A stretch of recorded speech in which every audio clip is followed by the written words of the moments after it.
Good evening, happy Thanksgiving, and welcome to Chicago Tonight Latino Voices. I'm Joanna Hernandez. Tonight, a special best of edition of our program. We cannot afford to be afraid. Activist and icon Dolores Huerta talks about her legacy fighting injustice and why in her 90s she's still in the fight today.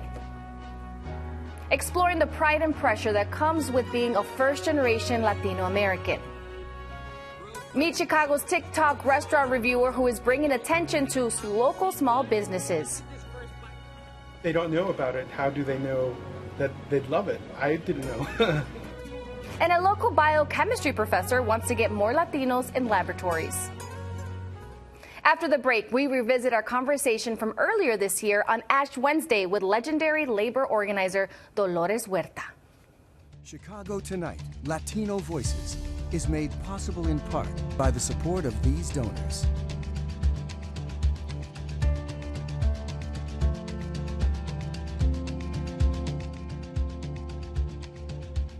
It's a simple sentiment, but the phrase "Si se puede" or "Yes we can" has empowered demands for justice around the world.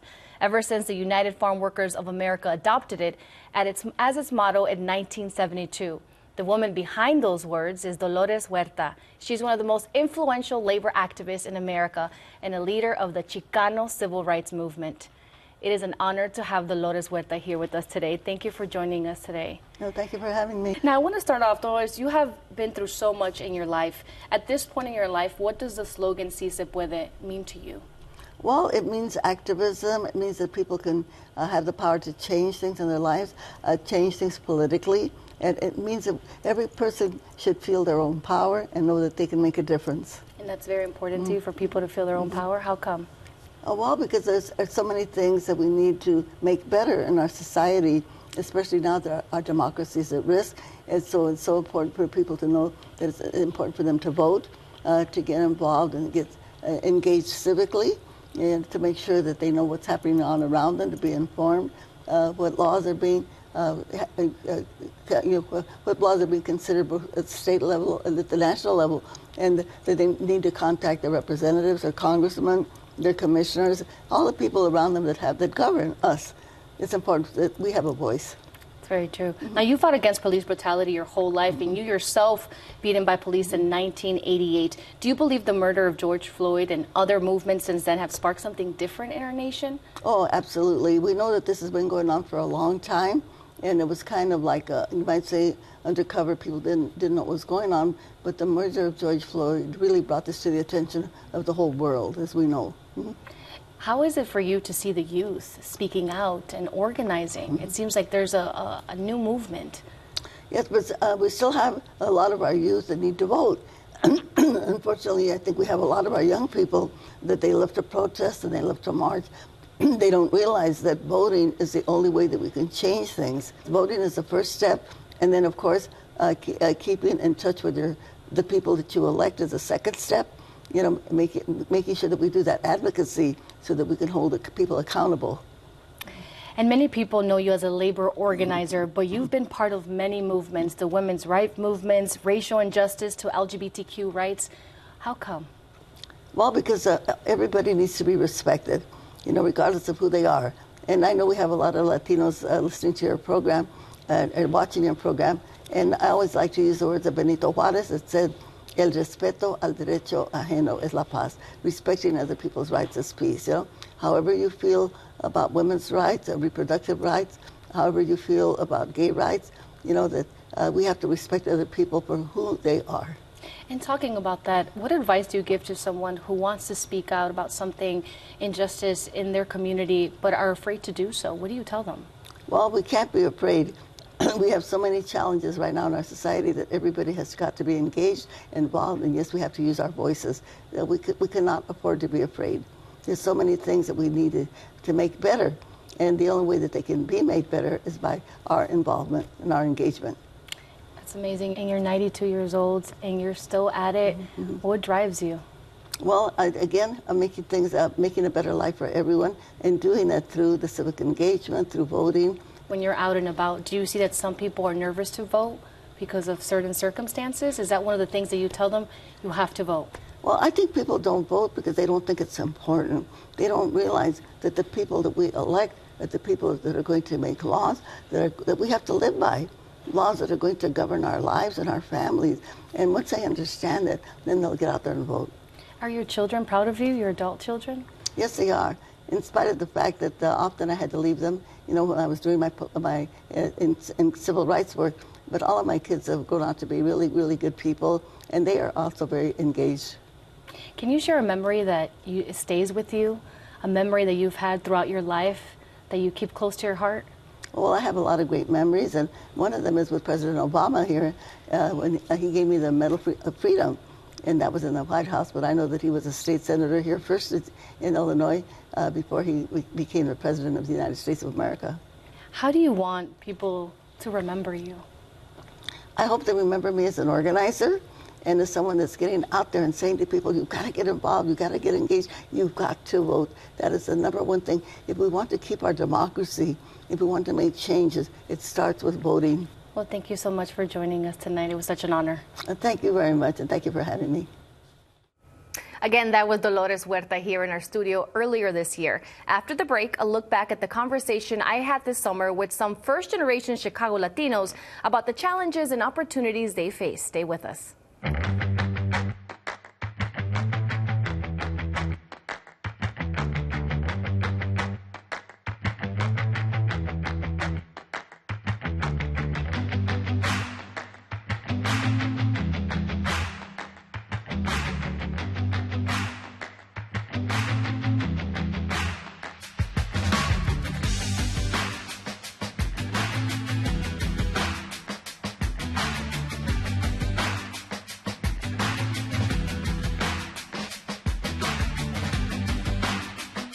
Being a first-generation Latino American comes with both rewards and struggles, from honoring your roots while defining your identity as an American, to dealing with the weight of family expectations while forgoing your own path. Here to share their own journeys as first-generation Latino Americans are Roxana Villatoro, a bilingual behavioral health counselor with Amira Health, Ernestina Perez, a licensed clinical therapist and founder of Latinx Talk Therapy, and Brian Aguirre, a photographer and founder of Mastermind Studios. Thank you all for joining us. Thank you for having us. All right, Brian, I want to start with you. Tell me a little bit about where you grew up and how do you define being first generation? So I grew up in Bellwood since I was a kid. So my community was black and brown. I grew up just, I guess you could say, feeling a little bit of confusion from my household, being with only Spanish speaking and school would be only English. I didn't understand there was a change going on within my house and the school. I thought that this was normal, but I started realizing that I wasn't around a lot of Latinos growing up. So even my friendships, I wasn't speaking Spanish. I wasn't involved in any of that at all. So for me, it was more so of adapting to like the real world and kind of things that our parents don't understand or didn't have the knowledge or access to be able to tell us, you know, what was going to happen in our lives for the next couple of years. So it's kind of I guess the winging it part. Trying to figure it out. Yeah, trying to figure it all out, yeah. So, Roxana, you had mentioned that your parents migrated here from Mexico. Can you talk to me about some of the challenges when you reflect back being the first? Mm-hmm. So yes, my mom is actually from Cuernavaca, Morelos. My dad is from Guatemala, and my stepfather is from Guadalajara. And growing up here as a first gen, I think definitely comes with a lot of responsibility. But I think it also comes with a lot of pride, right? And knowing that you're setting and paving the way for not just your younger siblings, but also for anyone else in our community as Latinos and Latinas. And I think it came with a lot of trying, I think you mentioned it, right? Trying to figure it out in our own way, which I still am in a lot of different ways, right? But it comes with also knowing that sometimes it's okay to be selfish in ways that perhaps our parents were not able to accomplish certain things for themselves that they might have wanted. And by sacrificing those things, right, they wanted to provide a better future for us here. And knowing that, yes, it's okay to be selfish in the sense that we're going to make them proud in those ways that they were not able to fulfill for themselves. No, that's very true. And Ernestina, you have a little bit of a different story. You came to the U.S. when you were 7 years old. Now tell me, what has it been like for you? Yeah, so being undocumented in the United States can be really challenging. I think I was often in a space where I was trying to figure out where I belonged, with my parents at home speaking Spanish and overcoming a lot of the barriers that many immigrant families face in the United States, and then navigating my experiences out in the world at school and speaking English. I think one of the things that was most scary was having the sense of, there's a saying like, no es de aquí ni de allá, and you're trying to figure out like, who am I, what do I believe in, while still trying to be proud of what your parents taught you and your traditions, and the pressure to kind of assimilate to American culture and also own that identity of being American. I always think about that scene in Selena when she's like, I'm not American enough for the Americans, I'm not Mexican enough for the Mexicans. Brian, going to you, you're a successful photographer. I mean, tell me about that journey. You shoot celebrities, you're all over. I mean, tell me where that interest, started. So it started when I was a kid. I'm an artist. I do paintings, drawings. I've been doing that since I was young, writing poetry and stuff like that. So it's kind of just started from MySpace. I used to do graphic design on MySpace for people. I used to do their photos for like $15 and do party flyers and stuff. So one day my dad, he was a photographer when we were younger, and he would take pictures of architecture and stuff like that. So he just ended up buying a camera, and he was like, hey, you're pretty good at graphic design. If you had a more high quality camera, it would make your pictures look a lot better. So one day he bought a camera, and I was like, no, I'm not really interested. And I just one day grabbed it, started taking pictures, and I just started editing them of my sisters, cousins, people at school. And little by little, I started translating. And when you got your first gig, your first real gig, how did that feel for you? Was there a moment you're like, oh my God, like imposter syndrome coming in? Yeah, I think I still have that a lot because, I'm from Chicago, and we're, again, in Latino homes, we're not raised to believe, other than work. You need to work really, really hard. So us being in, America now and finding new ways to change our generations, to break these generational curses of, again, knowledge and information that they didn't have access to when they were younger that we do now. That I'm very, very grateful to be in this position as a Latino to, be doing trying this to figure art. it out and creating our path. It's Now, beautiful. Roxana, what got you inspired into going into the mental behavioral field? Yeah, so my parents actually got divorced at when I was a very young age. And I remember my mom, right, making sure that both my brother and myself had a therapist, but also she had a therapist at the time. And I think back then, we think about mental health and it's still a big taboo topic. We've made a lot of progress, and I think thinking back to that, I really admire her in the sense that she was able to take that leap and saying, I'm going to get you the support that you need during this time of transition. And so I think now, being in this field, it has provided me with a sense of fulfillment and knowing that I'm making an impact in someone else's life, but also being able to meet them wherever it is that they are in their journey, whether it's through the obstacles or accomplishments in their lives. Justina, you're also making waves yourself. You have your own practice. What has it been like for you? Yeah, well, I think Latinx talk therapy is a reflection of being similar experiences, trying to find out what I believed in, who I was, trying to feel seen and connected, and finding a space where I could feel that I could be myself. I would say that it showed up in a while as anxiety, stress, and so really having the language is very important to be able to work through a lot of those things. But I can also imagine it comes with challenges trying to figure it out, how to run your own business. Yes. How would you navigate that? Well, it can be very tricky, but I think, what I always tell Latinx people is don't give up, believe in your worth, believe that you can do it, that you're smart and that you're competent. And so a lot of it is making time to process and to learn more information and finding mentorship so that you can continue to grow and don't feel so alone in those challenges. And Brian, how would you say that now you're using what you've learned here in America and also the lessons that you've learned from your family to create just your own path? Yeah, I get a lot of inspiration from my parents. I think thinking about their journey of coming, crossing the border and telling me the experiences that they went through, it's extremely difficult. I think time to time, if would I be able to mentally do something like that, and I don't think I would be able to. So for me, I look at it as the inspiration of if they can do it, come to a place where they don't know the language, they don't know how to read, anything like that. What is my excuse that I have everything that they came here for me to do?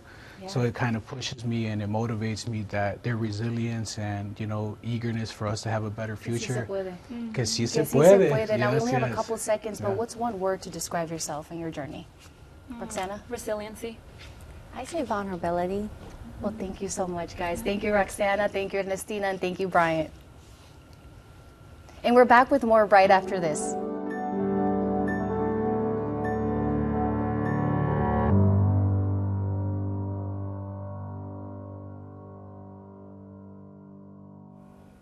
The social media platform TikTok is a space you can find all sorts of content, even how to prepare a turkey. And for some social media influencers, a viral video often leads to a big platform.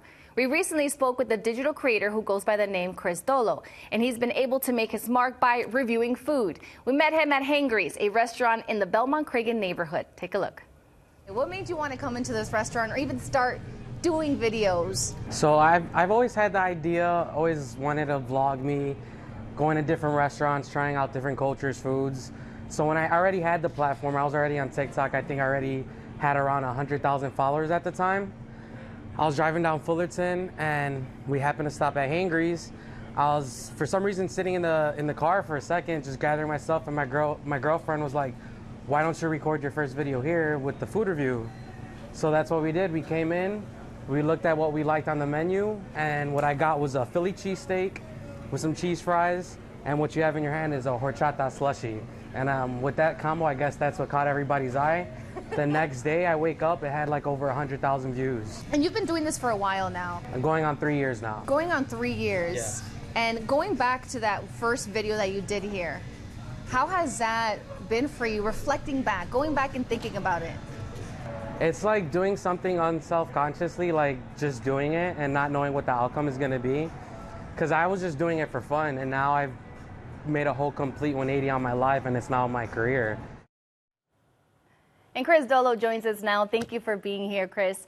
Now, I gotta ask you, you've been doing this for about 3 years. What were you doing before TikTok? So prior to TikTok and everything that's happening now, believe it or not, it still has to do with food. I was actually door dashing, delivering people's food. So I'll drive all day, smelling all this delicious food and not being able to eat it, but delivering it to the people. And some of those spots actually ended up going back to review that I found from DoorDash. Now, it seems that most of the restaurants that you go and visit are small businesses. Is there a reason behind that? So there's a big reason. When I go on like Instagram or TikTok, before me doing the videos, I would see other videos of people doing like food reviews. But what I noticed is that they would go to like downtown or like the more corporate restaurants, the more restaurants that necessarily don't need the publicity. So I thought like, yo, there's a lot of mom and pop restaurants all over Chicago, not just one neighborhood. They have different cultures, and I felt like they were the ones that deserved it. So I just stuck to that, and now I just go trying all different types of mom and pop shops all around the city. So you really try to focus on trying to find these small, like you mentioned, small and mom and pop shops of people of color. Correct, yeah. It's a blessing, you know, to be able to provide the platform to them, because they really work all day, all night on their recipes, on their marketing. Some of them don't even market the restaurant, so it's glad where I could come in and help them on that. What's something that you would say you've learned stopping by at these restaurants and talking to the owners? Every restaurant has its own story, you know. Some of them came from a different country. Some of them grew up here their whole life. Some of them have 10 restaurants. Some of them it's their new restaurant. And it's just dope to hear different stories and some of the success stories that some of these restaurants have. Now, I want to play a clip from one of the owners of Hangry's we got a chance to visit that we previously saw. And I want you to hear what he had to say about when he first saw the viral video you made of his restaurant. Let's hear it. When he came out, it just started booming. Like, we started selling out of Phillies. We had a couple of days where we had to close in early just because we were doing so good. And everybody kept ordering the same thing. They would order the horchata slushy, or they would order the Philly cheese with the cheese fries. So we knew that happened. Family members sent it to us. I have to say that horchata slushy was so good. I'm still like literally thinking about it. Does it surprise you the power of social media? At the time, I did not know the power that social media had. And now that I look at it, it's the new way of we're the new commercials. I feel like billboards, radio stations, they don't really work with the marketing nowadays. I feel like everything's more visual now. When did you start seeing that when you went and started making these videos that it could be life-changing for someone? After literally the first one, when I did the first restaurant, which was Hangry's, I want to say I went back like a couple weeks later, and it only had been a couple weeks. I ordered food. Like I said, after I went that first time, I became a regular. So I went back, I ordered my food, and I didn't even know if they saw the video or not.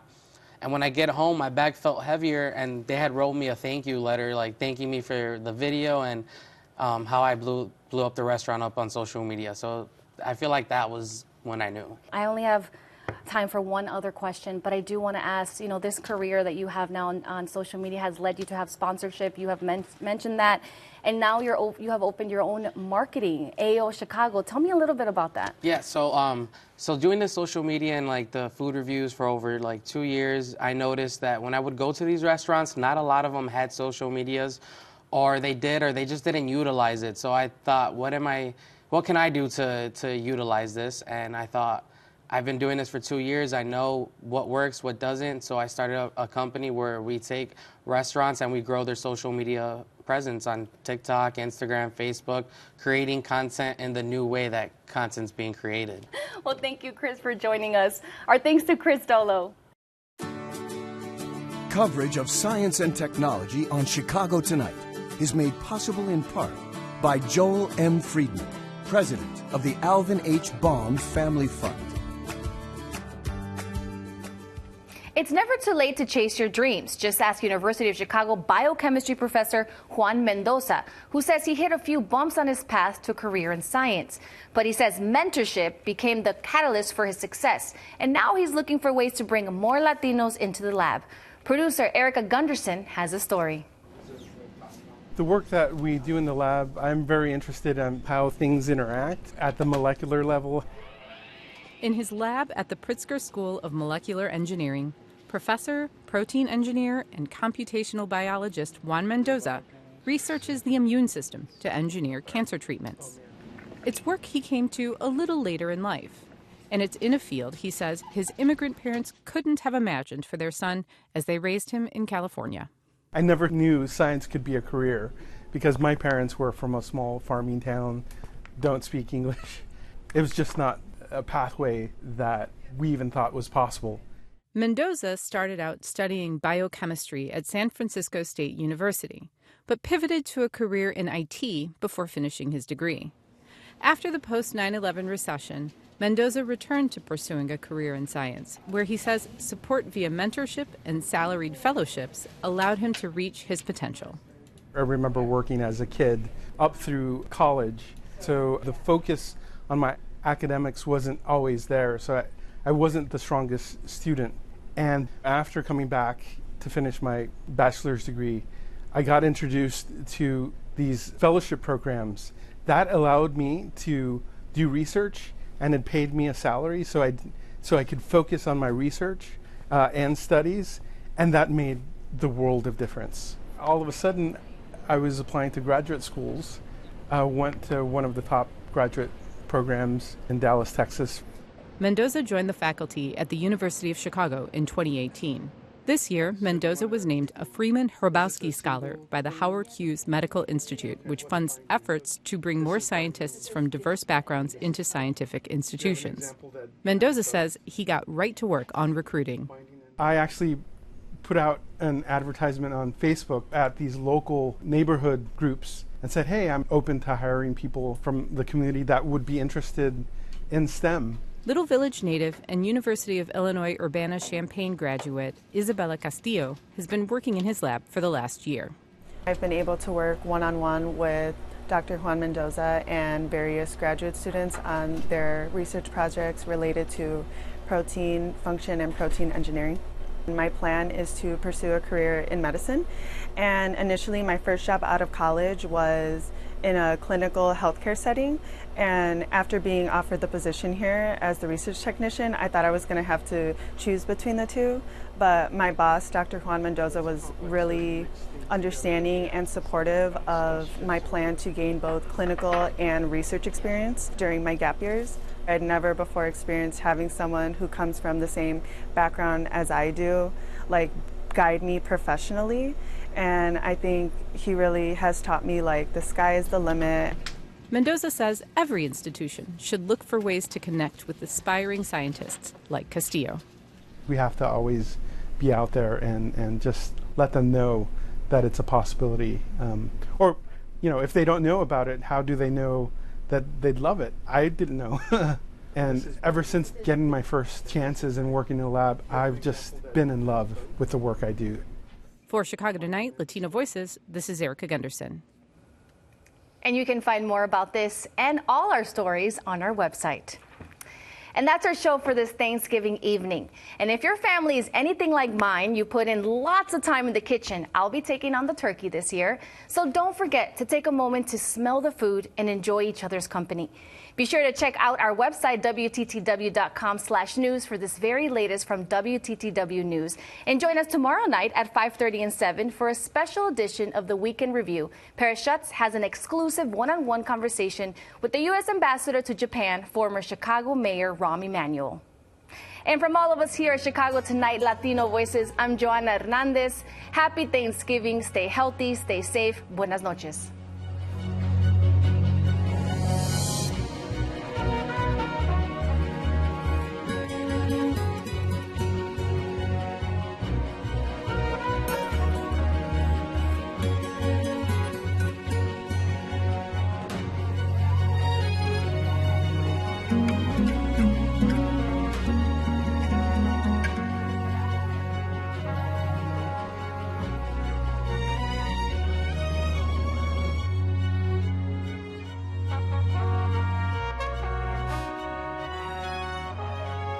Closed captioning is made possible by Robert A. Clifford and Clifford Law Offices, a Chicago personal injury and wrongful death firm that is proud to give back to its community in Chicago and beyond.